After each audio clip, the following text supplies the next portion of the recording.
Welcome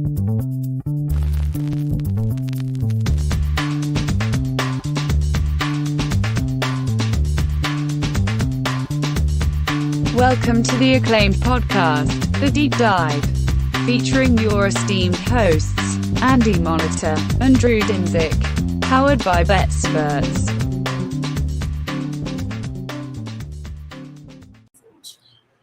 Welcome to The Deep Dive NFL Week 1, mostly the books, and it's been a crazy one. We've had a very fun time in Vegas. Huge thanks on behalf of our host BetSperts, who put together a great weekend again. NFL Week 1 here with these guys has been super fun every time we've got to do it. So cannot thank them enough. We also got to meet a bunch of the great people at Circa. We're both into the Millions contest, and 3-2 for me today. How'd you do, Eddie?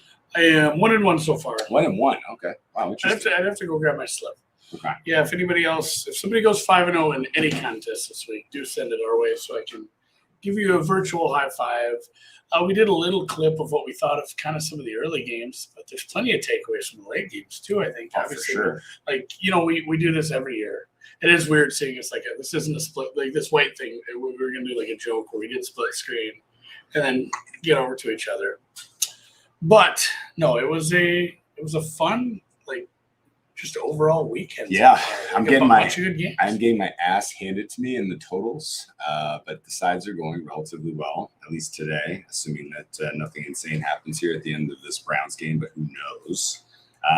It's been a very fun weekend overall. I think in the same way that we learned a lot about Dallas and Tampa in the Week 1 opener, I feel like because we had some very clear point of view on a lot of these teams and we got to see them play, we can crystallize our opinion on some things. Hopefully we can provide the right context, not to overreact to some other things, but it ultimately is going to be nice pass.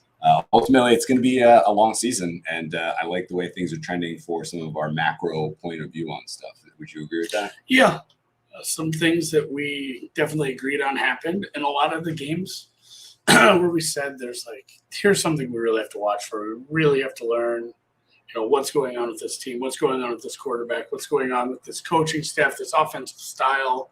Some of those big ones we really hit on were, what will we see from the Seattle offense? What will we see from the Atlanta offense? Kind of opposite points there as far as that goes.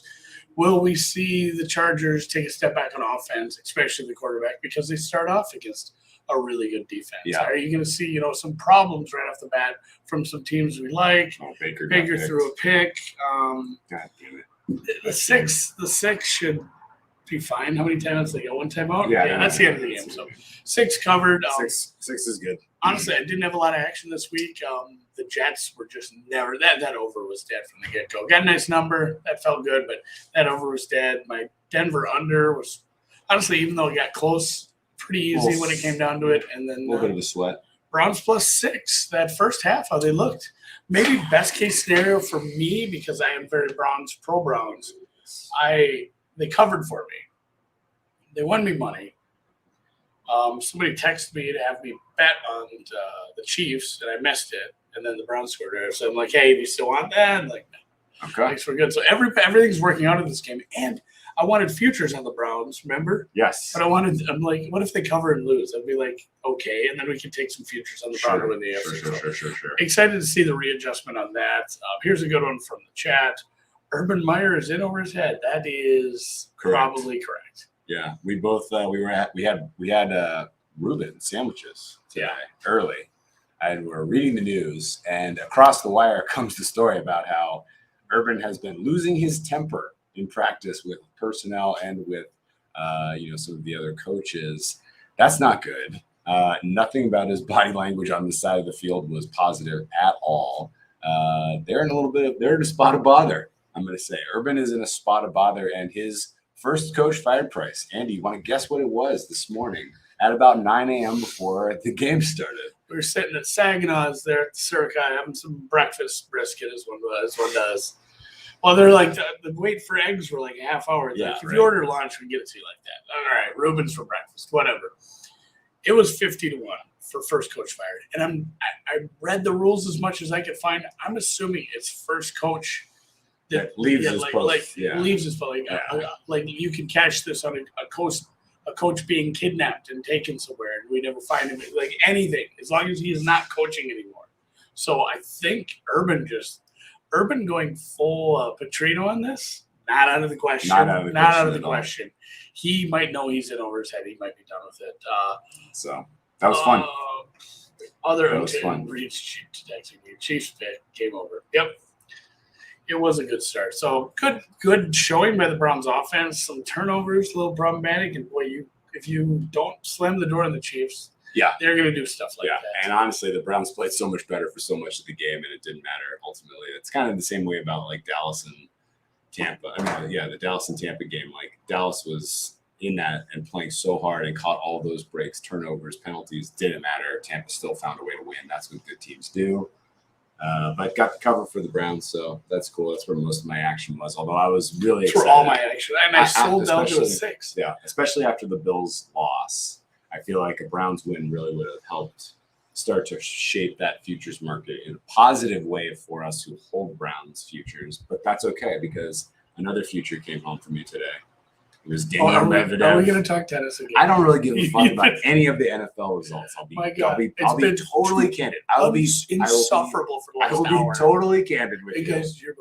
I will be totally sorry. candid with you. I cannot get too worked up about anything that happened in football today. Although I watched every minute of every game practically. So, and again, shout out Circa. Like that was a decent setup. Even from one of the blackjack tables where I spent a little time because I got tired of standing in one spot. Very good experience. We had a lot of fun. We're gonna watch the night game here at the house. Yep. Excited about that. I do have a couple, small teasers tied to the Rams. I need them to get home. At least I got it early. Some of these numbers are getting a little wild. Like anybody who got the late number on the Lions, congrats. Yeah, there's some really big sweats on that as far as the Vikings. Let's just go down. All right, run. Let's go down the order here, and we'll like kind of alternate comments. So I'll go first. Pittsburgh, Buffalo. What did we learn in that game? We learned that Pittsburgh's defense is. Just ask yourself a question. Well, I'm just teasing. What did we learn? We learned Roethlisberger is still on the borderline of being washed. Yeah. And the later we get into the season, the more problematic that's going to be for the Steelers. There was a little bit of wind in the first half of that game, and the Steelers' offense was absolutely useless. They settled down in the second half, had a nice, they have amazing weapons to work with. And so as soon as Roethlisberger settled down and the offensive line started playing a little bit better, all of a sudden the Steelers were in that. And then they caught some breaks. They did great special teams. It's a well-coached team. And I did not hold that against the Bills so much as I just give the hat tip to the Steelers for coming out and giving you a full-heart performance.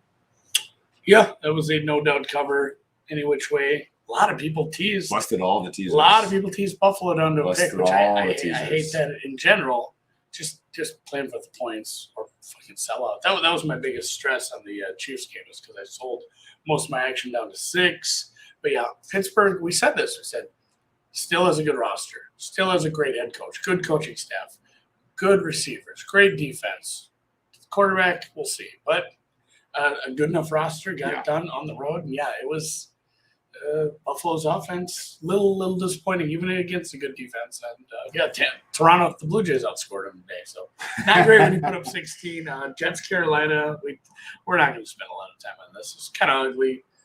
Very ugly, especially under pressure quite a bit from a front. We weren't expecting to get a massive amount of pressure on people this year, I guess, but mistakes on both sides. Just an almost unwatchable game at points, especially when you have an over in this one. Like dead right away, the Jets just really didn't show up on offense, and like I said, I didn't end up watching a ton of this. Once it got to the point where the over was dead, I'm like, I'm going to revisit this later. I'll just take a look at this at a different time. Yeah, we heard a lot of stories in preseason from reporters saying that the pass protection for the Jets was an absolute Achilles heel. It manifests in the first half. Zach Wilson was never comfortable in the pocket. It didn't look like any of the third downs in the first half were realistically convertible for him. So that's going to be a problem. And they lose Mekhi Becton likely for the season, which is I don't know that for sure. I'm assuming it was an ACL, but I couldn't tell. And that's the problem because the rest of that offensive line kind of stinks. And even Becton wasn't playing that great. Yeah. The replacement level players we saw in the preseason were awful. So the idea that the Jets are going to be able to manifest anything close to an offense against a team that can rush the passer, I'm not there at all. And in fact, they play the Patriots next week, who can rush the passer. So another one where people that took the points got the 5.5, that where it bounced up to 5.5. Congrats. When it came back down and you took the Jets, you chased the steam, you lost, and it was on a 2-point conversion. That was a very tight one against the spread. That's right. Jacksonville, Houston, I think we said this numerous times, there's no reason to get involved in this game. Yeah. From two teams who really don't know the depths of how bad they might be. Yeah. And there's a lot of points. Like this, that's something I'm going to dig into. Like how fluky was that? Or am I looking at some over teams just based on their defense and the kind of game scripts they're going to get into? But Trevor didn't impress with his decision making today. And really, like a lot of the Houston stuff, I didn't have a lot of takeaways where I was like, oh, maybe Houston's better than I thought. It's like, a lot of the takeaway was maybe Jacksonville's a lot worse than I thought. And like we said, we have some Urban Meyer first coach fired in our pocket. He's like the 15th favorite. I'm not saying this is a good bet, but at 50-1 and, barely awake this morning, I felt like it was a decent way to look at it. Yes. Jacksonville likely better than Houston over the balance of this season. I think that's where we'll land. But on this day, the fact that you had a rookie head coach, rookie quarterback laying 3 points on the road, even to a team that might be the worst we've had in a long time, never made sense to me. And so this felt like a fair result. I thought Trevor Lawrence looked lost. I thought the game was going way too fast for him for lots of this. And if that's happening to you against the Texans defense, then that's a problem. I really don't know how or what Urban Meyer does to kind of wrestle control of the situation down there, given everything we're hearing, assuming that it's true. That looks like it could unwind quickly, even though the beginning part of their schedule is kind of soft. You want to guess who they host next? They have their home opener. They host the Titans? Denver Broncos. Broncos, yes. Denver Broncos. Who we'll get to. Arizona, Tennessee, I tweeted about. I want your take on Kyler because I have my take.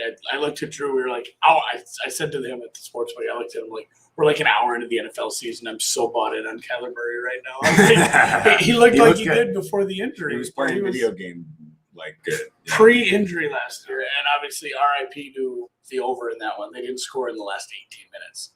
After putting up 51 in the first 42. So a classic Cardinals game that was a dead nut over that somehow manages to land under the number. That is like a weird MO with that team. But I guess I was pleasantly surprised by the Arizona defense. We expected that Art Smith's departure from Tennessee was going to impact that team's efficiency overall. And while there was some of that, they just played like dog shit for a lot of the game. There was massive mistakes. They're at home. Your offense shouldn't be putting up 13 points against the Cardinals if you're Tennessee, but it felt like all of the momentum was on the side of the Cardinals defense there. So credit to them. Vance Joseph, he was having the time. It's this right here. Yeah. We're looking at a chart here.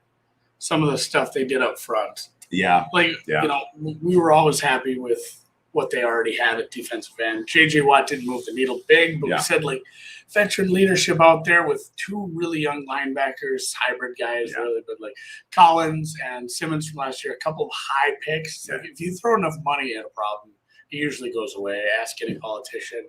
And in this case, the money was draft capital. They spent two high ones on some good, young, fast, athletic linebackers, and then you bring in J.J. Watt to kind of help them along. Yeah, maybe this defense is good. And if this defense is good, this division is a effing nightmare. Yeah. My God, if you have four good, because you can have four pretty decent. And the opposite is true of the AFC South and the Titans. Yeah. The AFC South might be the worst division in the NFL this year, and it might be by a meaningful margin.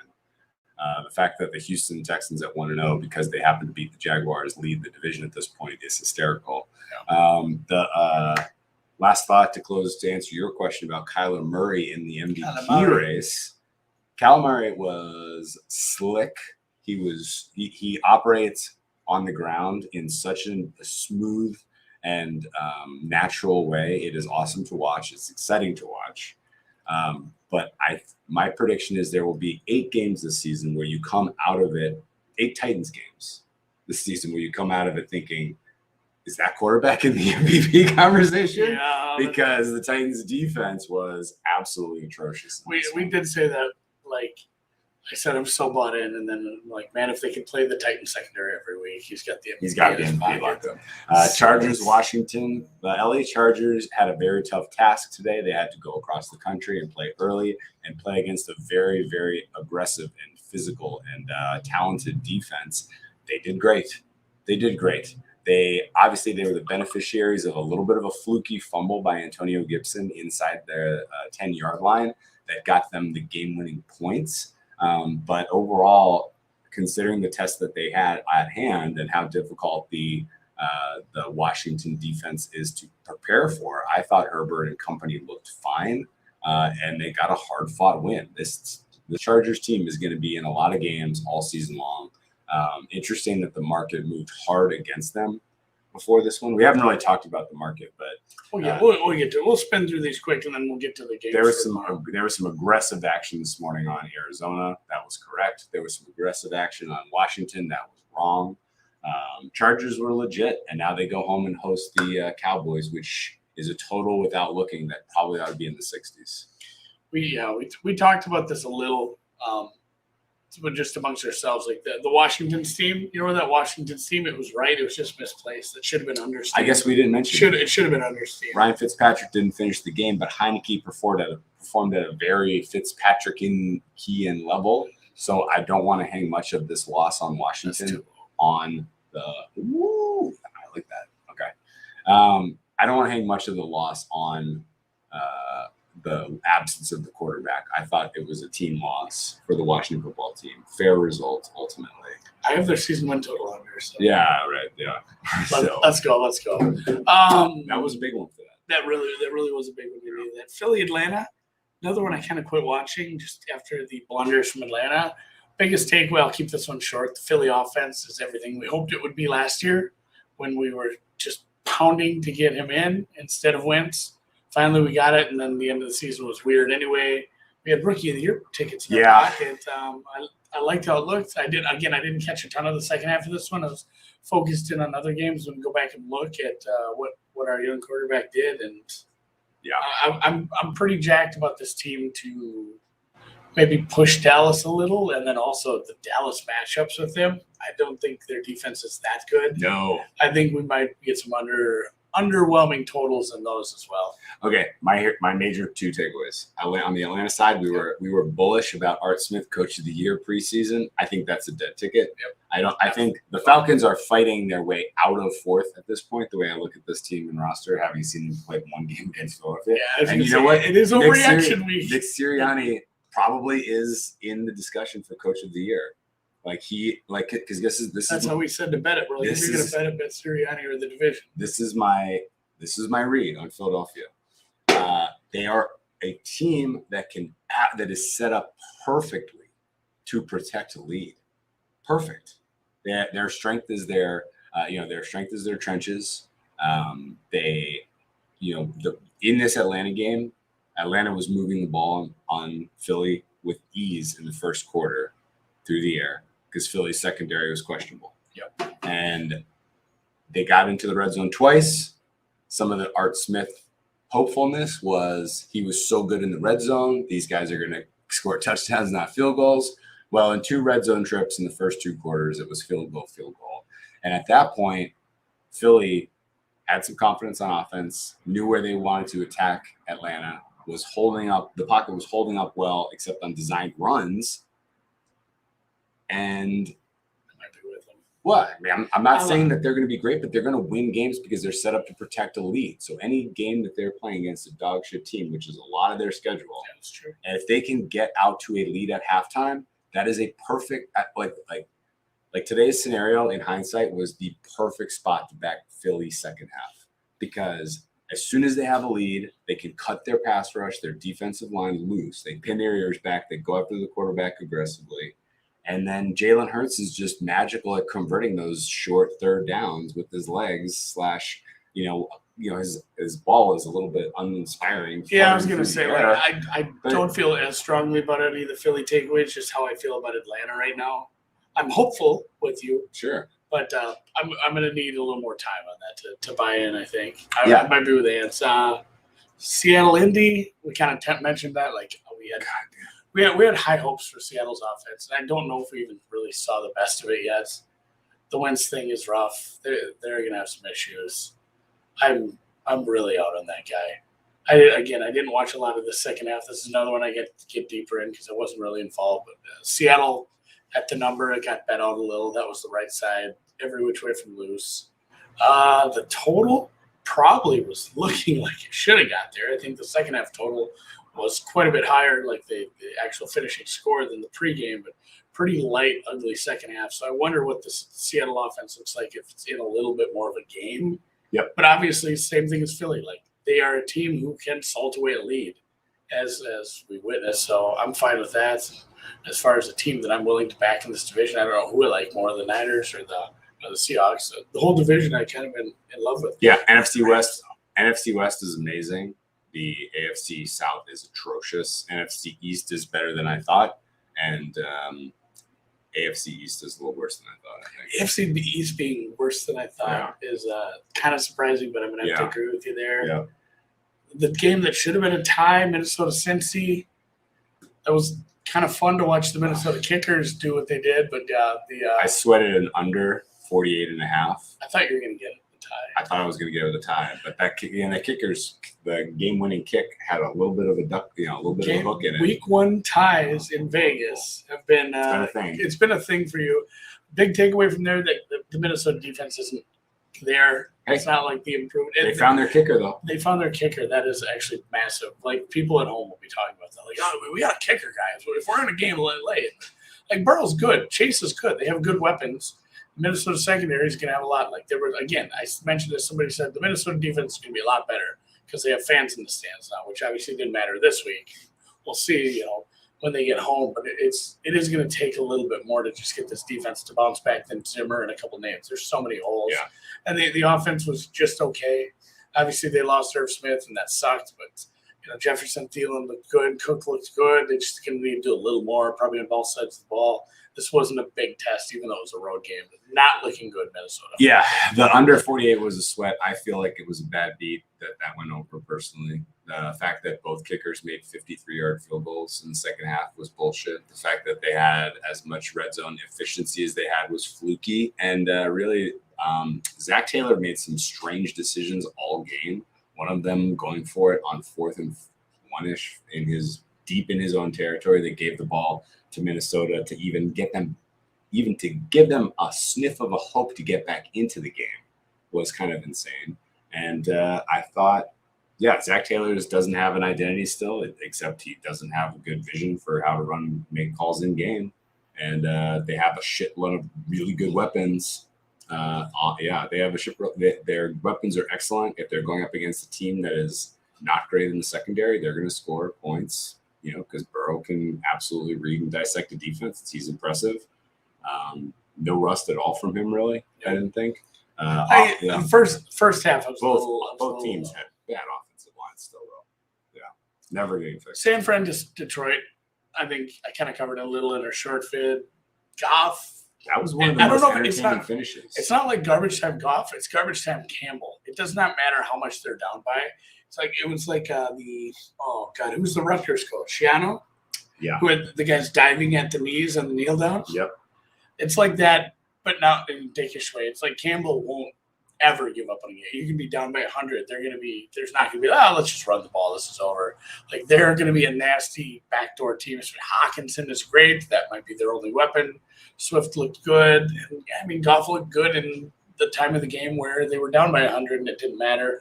Although it got a little dicey there, and if you got the worst of the number, you lost. Teasers were a little in doubt at some points. I got the teaser home on that one. I need the Rams to come through in the second half. Yeah. It's the only one I did of any substance. But the San Fran offense, so many different ways they look good. Yeah. Like Kittle again, it's just Kelsey light.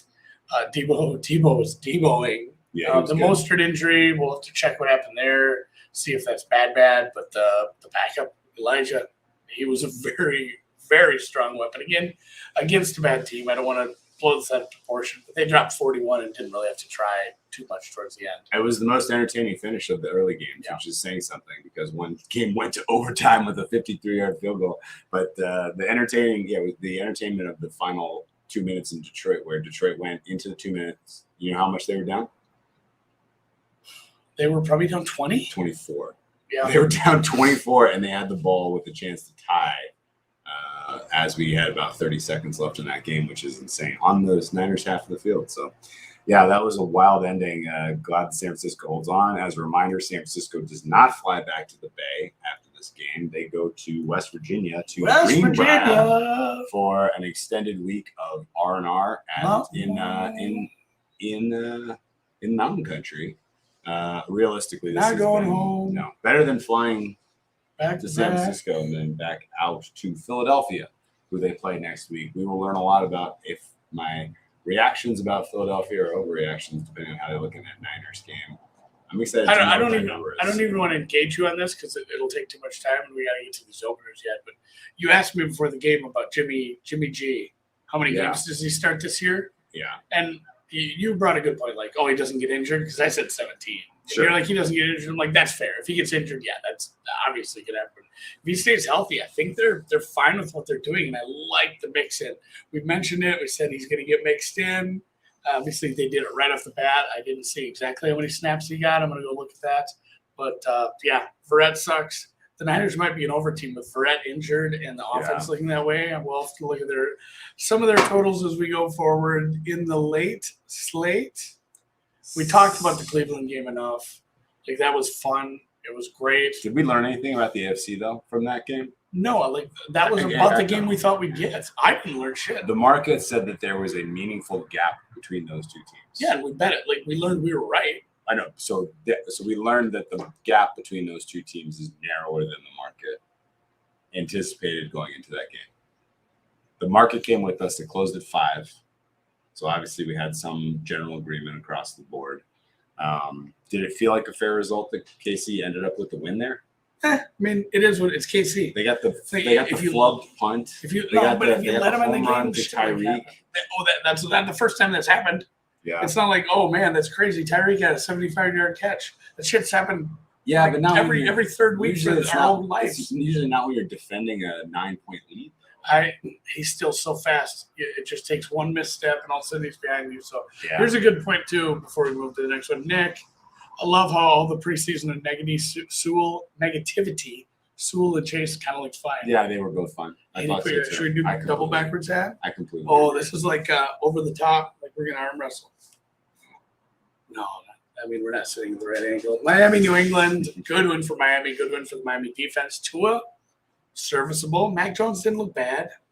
The turnovers were a problem. I think Miami had 1 though. It wasn't like all New England. New England 2 turnovers.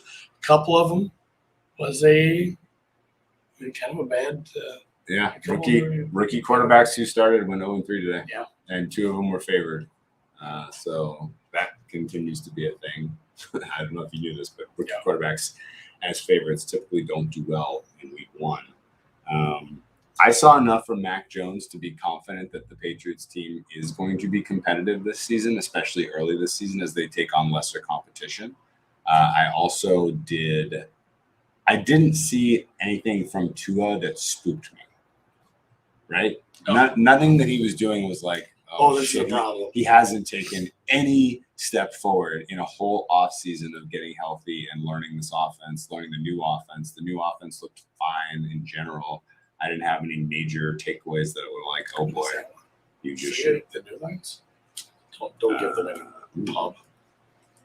I don't know where that. Yeah, interesting. No, it'll have the new line, so we can sit here in bed. All right, yeah. No, I'm agreeing with you. And people in the chat are saying, yeah, it was a ski mask job. It was because of the flub punt, but at the same time, anytime you leave Kansas City with the door open, once something bad happens, like, oh, that's over. Like then you have to be mistake free. You have one mistake, and all of a sudden, boom, it's gone. We're not that hungover. Honestly, just kind of tired. Voices are a little gone. Yeah, my voice has been shot for 2 days now. Yeah, we've just been, cigars and yelling at people. Yeah. We didn't even smoke cigars. What is that? Miami, Denver. I had the under there. Again, I said it was – they landed on 40. it got close, but in the end, it was nice to get a couple of turnovers where we needed them. Denver actually scored more than I thought. I was happy with Denver. Teddy covers, 1-0 ATS this season. Here we go. And Denver looks frisky. Yeah, sounds like high ankle for Judy, not knee, which is good because that means he'll probably be back mid-season instead of next year. Yeah. Didn't think Sutton looked 100%. Didn't really. I mean, really, like this. The 27 points for Denver was fluky, honestly. They busted that late Melvin Gordon run, which I didn't think was repeatable. Yeah. There were some other. I was going to say the run game looked good. Obviously, that sort of stuff isn't going to be a big part of it, but shit happens. Yeah, you're not the Chiefs, but it's still. I was impressed with Denver. Denver's going to get off to a nice little start here. New York may stink, and we. You said the AFC West is a truck. The AFC West is a truck too, man. Yeah, we haven't seen the Raiders play. And legitimately, they might be pretty bad, but they're still like Chargers 3 good teams. Chiefs are all tough. Every time anyone with those teams in their schedule is going to be. Is it a broke ankle? Someone says. Is it? If it's a broken ankle, that's a bigger problem than a high ankle. If somebody can confirm that, they have reported in game that it was ankle sprain. So. But yeah, Gordon and Williams. Next week, they had like 150 yards on the ground, and obviously they were leading for big portions. You run more, but still, if you're able to do that with a lead, another kudo point in your side. This guy said, "Yeah, I saw it." Oh, I think we might have the team doctor in the chat. Honestly, I don't know how close he was. Last game. The Jameis Winston MVP is on. It's on. That's going to be the overreaction that you hear probably is people just glossing New Orleans after this when this was just. We've seen this from the Packers before, even the last 2 seasons where they were 13-3, where they had a game on their schedule that they utterly no-showed for. Tampa last year they did it. The year before it was LA Chargers. You remember that game? Yeah. They went out to LA and they lost like 41-3 or something. They were favored. They're favored, yeah. And they were the wrong side today. If you bet them, I'm sorry. The market moved against you. It closed at -3, so it told you before the game even started that you bet the wrong side. And the fact that the total didn't get there was wild too. 38 points from New Orleans, 3 from Green Bay. They never looked comfortable. Things never looked good there. And if they have a couple other tough outings early in the season, next week, obviously, they have the Detroit Lions on Monday Night Football. Then they got the Niners. If they're 1-2 at that point, the whole division's going to be 1-1. Yeah. Sure. I had a decent analogy indoors here before we came out. If anyone remembers the scene from Step Brothers where they are interviewing as a team and they fart in front of Seth Rogen, and he's all excited about it, and then he just flips all right, now the tuxedos are fucked up. I can taste this. That was for me with Rodgers Day, that don't give a bleep attitude. I don't know why I bleep myself there. Where he's just looking like he's in man bun. He's on people's IGs, just partying, having fun. He's like, I'm back. When he did his interviews, he had this bravado, this cockiness that I loved. And I'm like, yeah, I love this new look Rodgers. And then you see him on the bench when he's down by 5 touchdowns. You just look like a homeless person now. I don't like you. It has completely changed. Where it's I'm just, I know he'll be fine. He'll probably be fine. They'll probably win the division. They'll get this figured out. But instant overreaction to me was Aaron Rodgers should retire today. So obviously he shouldn't. It was just, but we shouldn't just be all negative. Obviously, Jameis looked good. He didn't turn the ball over. 5 touchdowns is exciting. Kamara helps. They have a good offense.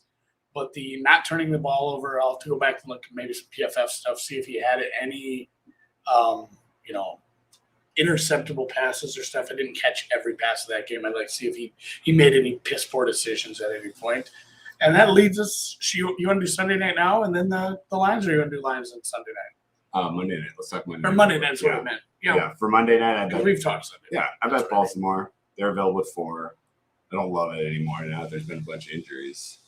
But I think my angle on that game is the Baltimore defense holds the Raiders in check because they are excellent and they can generate interior pressure and bring out the worst in Derek Carr. So I think the Ravens get it done, win and cover on the back of a defensive masterpiece.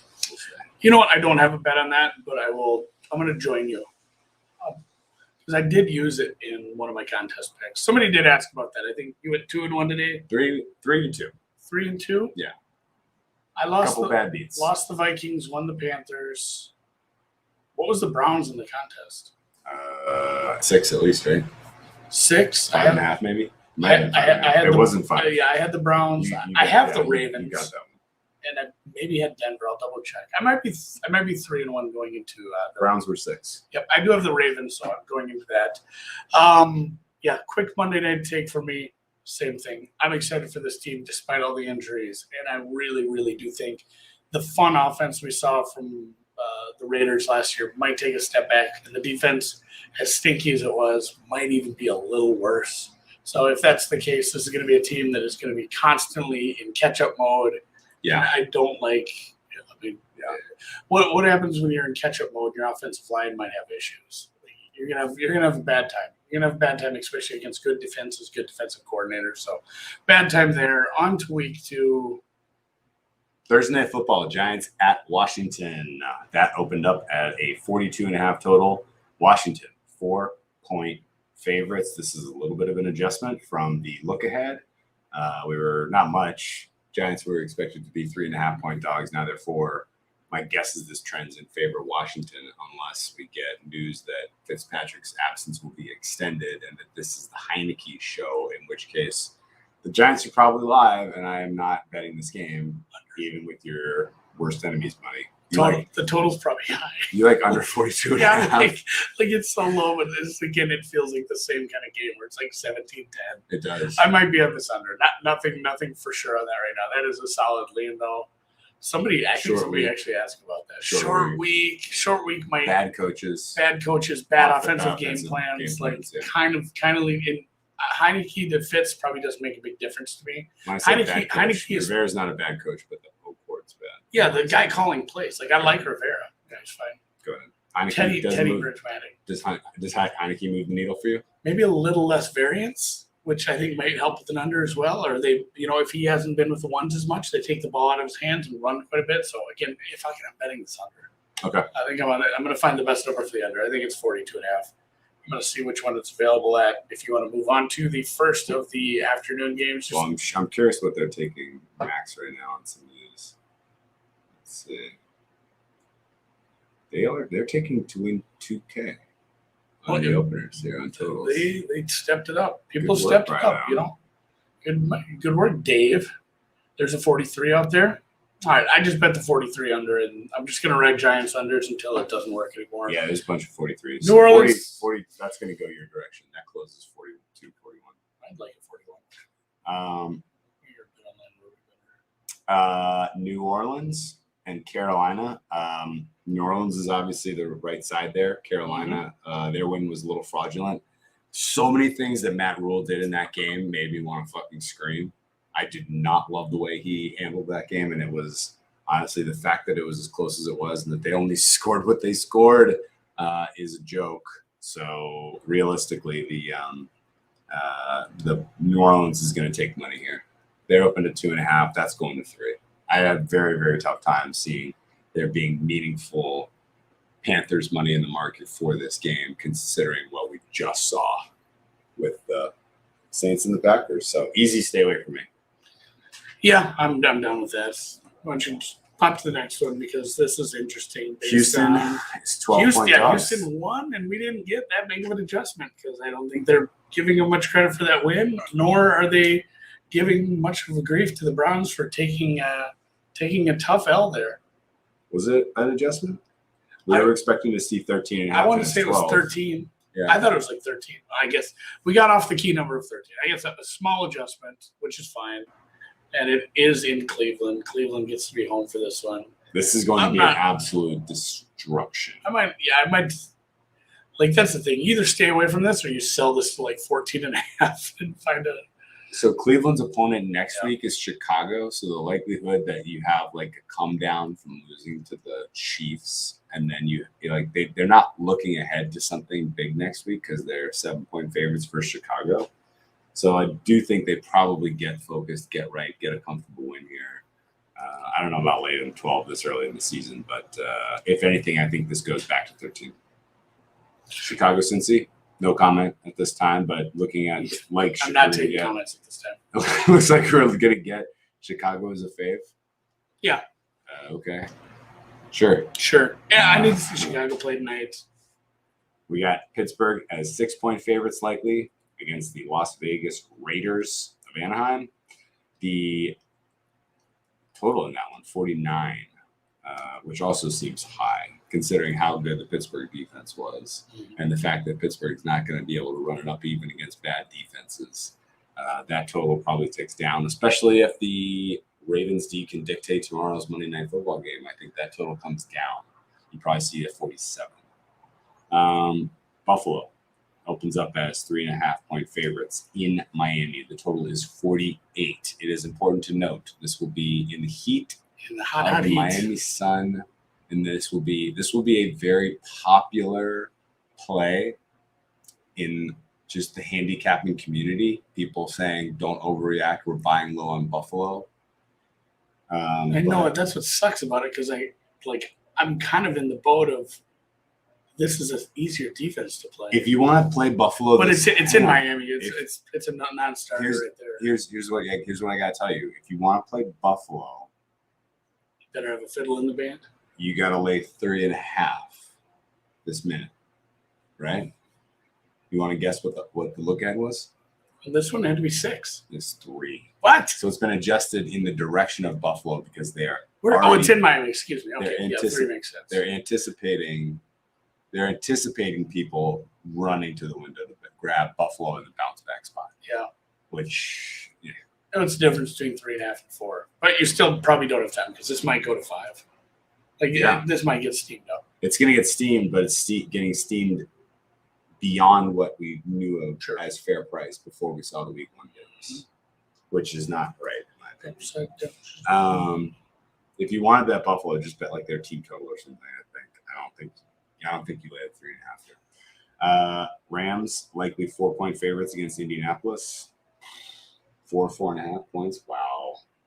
Wow. I expected to see a 3, and we're looking at 4 or 4.5. Yikes. Best case what did scenario. Seattle close today? 2.5. Yeah. Were the Rams 2 points better than Seattle? This is a ticklish one because we got to see him play tonight. But the thing is, if let's say just we get the median expectation and they win by around 8 to 10 points, this is going one way. If they make the Bears look bad, it's just going one way. If you like the Rams, bet it now. If you like Indy, you can probably wait. I don't see a reason to take Indy until it gets to it's never getting 7, but 6 is feasible, right? I'm going to have some soul searching to do before betting Indianapolis this week, I think. Okay. If it gets up to 6, it's a bet. I'll just say that right now. I'll bet that. I can tell you I don't right like now, the Rams all that much. I can tell you right now at 4 or 4.5, Indy is the right side, but it's either Indy or pass. Yeah.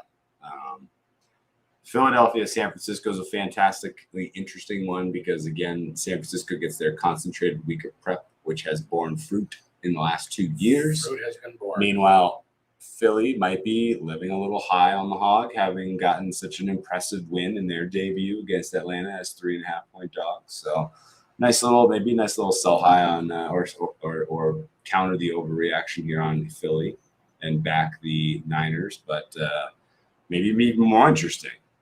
Total's 48 here. 48 here. Should that be? Should we just bet that over right now? Did you get a sense that the Niners defense was fine, but we saw a team with essentially no wide receivers. Yeah. Even if it's in garbage time, they did a little bit before that. Hawkinson kind of rolled over them at times. Philly is probably a slightly better wide receiver's worst quarterback, even though he brings a lot more to the table with his legs. Probably similar quarterback. I'm putting Hurts and Goff in the same bucket, I guess. 48 and -3 implies the final score of what, 25, 23, 26, 23, 25 and a half. Yeah. Can't score that. No. Interesting. So they're expecting San Fran to get to 27. I'm going to bet 26, 27 against this Philly D. Okay. Well, I just bet that over. Over 48? Yeah, that's going to 50. All right. I'll ride. You ride with me? I'll bet the Giants under with you. I'll bet the. I have the tiniest little font. It's cute. Your screen is all right. I'll get to the next game while you're betting. It is Denver Jacksonville -6. Denver heads to Jacksonville. This is similar to the Miami game. Denver's going to go down there with a lot of young players. Adjusted out from 1.5 to 6. Jacksonville lost pretty handily as a favorite. This total is kind of low, but it should be because Denver's defense probably puts the clamps on this team. This is one, if you like, you probably should bet it. And I don't know. Do you see Jacksonville money coming in from people? What's the case for somebody, a contrarian look at Jacksonville bouncing back? This is a tough-looking defense. But they played the Giants. The contrarian look on how does Jacksonville? Well, the contrarian look is basically that fair price has been adjusted well past fair. Yeah. Going from a rookie quarterback debuting on the road, even against a bad opponent, is still a bad spot. And now he's at home. And now they're going up against a team that has its own ceiling in terms of points scored. So, and I mean, backdoors live. Also, 6 is big. 6 is big. And good point. This is something we mentioned. 6.5, actually. We mentioned this on the schedule pods. Brian thinks in the chat, back-to-back East Coast road trips. Maybe something to look into for you. What they say what they call them on Carmen San Diego. You sleuths at home. Gumshoes. You gumshoes. You gumshoes at home. Somebody figure out what Denver's doing. Follow Von Miller's IG. Figure out if he's getting on a plane and hanging out, or if they're goofing around. If they're goofing around and doing a lot of travel, I kind of like that. God, am I going to bet on Jackson? This might be the stinkiest bet yet. Well, I took Houston. Did you take Houston in the contest? Which one? I took Houston in one of my survivors. Because it's like, wow, that was ballsy. Well, a bunch of people were going to take Jacksonville. So I said, well, somebody's going to lose. And I had multiple entries. All right. Jacksonville or nothing right now. We'll see what this market does. Maybe if it sneaks team total over. If it sneaks down to a 6 and I'm worried about losing the 6, that might be where I bet it. New England, New York. Real quick, do the math for me on what the team total is going to be, though. So what's the total? 44. 44. 6.5 is the current spread. Add 3 to 22. Sure. It's 25. Sure. And then subtract 3. What do you got? 19. 25, 19. Can they get to 20 against a good defense? At home? At home. Traveling for the second week? Yeah, Jacksonville team total is kind of a look. Jacksonville's second half team total? Yeah. Some things like that. Yeah, they can backdoor that. Yeah. Oh, the Parcells Bowl, New England, New York Jets in the Meadowlands. Always a gross game. A much easier test for New England. This is probably, if this is a buy low spot, probably for New England. Because the Miami defense is stiff, solid. They force some turnovers. The Jets are not. This has shutout written. But the Jets did not give up a multitude of points today, which helps kind of drive the narrative that maybe it isn't I don't think that's the thing, though. I thought that it was the Panthers. And Darnold really wasn't trying to push. He was playing with. He was trying to not make the critical mistake. He did that generally. I think the Patriots probably are the side here. Yeah. And 3.5 is not a fun thing to go run and lay, but that's probably your right side. Minnesota, Arizona. Maybe under 42 is the look. All right, the ultimate overreactions. This is wow. 4, 3, in a couple places 4. Arizona at home with a 4. The total 51. Vikings second week in a row on the road. Second week in the road on the road. Second week in the road that Arizona and Kyler Murray will face a very suspect secondary. Yeah. Arizona team total over over. Like however you want to play it. I'm going to look a little deeper into this. I know there are some injuries on both sides. and I haven't caught up fully with injuries. That's what Sunday nights are for. I'm not going to bet this yet, but God, this might get steamed. Even if like the big money's not coming up in Arizona, like the volume money will come in Arizona. It will. Minnesota stunk. Arizona looked good because Kyler Murray's healthy and they're passing the ball good. Atlanta, Tampa Bay. Wow, that's a big number. Atlanta, Tampa Bay is a big, big number. And Atlanta, underwhelmed in a lot of facets. You know what the look at was? Probably 9. 9.5. Yeah. Now it's 13. That would have been a good one to bet. We liked Atlanta, though. I mean, obviously, they just couldn't get things done on offense. Tampa Bay defense, despite the amount of points they give up, is good. I think just Dallas is that good of an offense, has that many different weapons to try to defend, and it was a season opener. So I'm in on Tampa, but not at that number. That's a lot. It's probably too much. Yeah, it's too much. But if you wanted Atlanta, if you want to just take the points and hopefully you can wait, do you have to bet it now? Like, is this going to only go at Tampa? Is this only going Atlanta's way? Like towards it's not going to get bet out to 14. That's where I'm at. That's what I'm saying. No, there's probably going to be some sharp take that brings this number down. Mine's blue, but I don't think ultimately it's the right side. Yeah, I'm not going to play it because honestly, the problem. Who had that? I'll send it to this guy. Okay. Actually, no, I'll post it. I made a PDF of it. We made it. Yeah, Drew did it. Yeah, we have a PDF. It's a big file, but I'll post the PDF. So look at it's useful. Last couple before we got about 5 minutes till kickoff, so we'll hit on Tennessee, Seattle.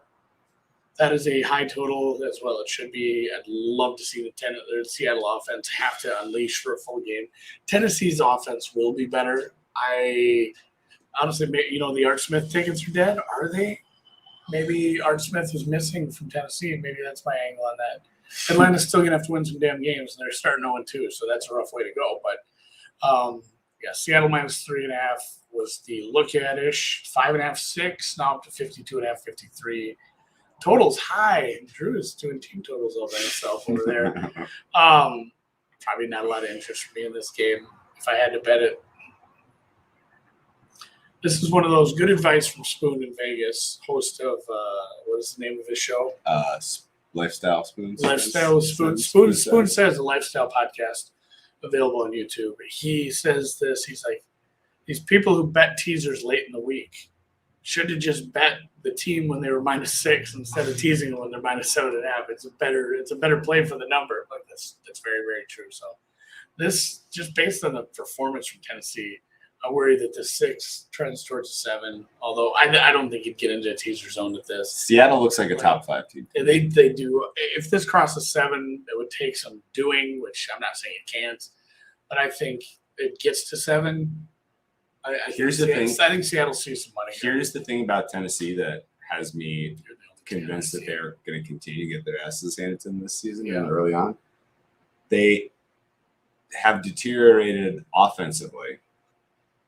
And the problems that existed on defense still absolutely exist. They generated no pressure today. They had no ability to bring Kyler Murray down when they had good coverage. And the coverage in general was not great from their linebackers or their safeties and cornerbacks. So it sucks like you're facing the same guy who's just 10 years older, though. Yeah, with better receivers. Russell Wilson will get it all. So he's going to absolutely crush. I'm not taking this, but if you like it, I do think it does get a bet. I think you might not. If you have there's 6 flats out there, like 6 plus 100s. I don't know if that's available. So there's spendy 5.5. So if you go look, is Aaron Rodgers' MVP case for sure over after City? Oh, like you need to see what his. I was already thinking about adjusted odds on him. Oh, okay.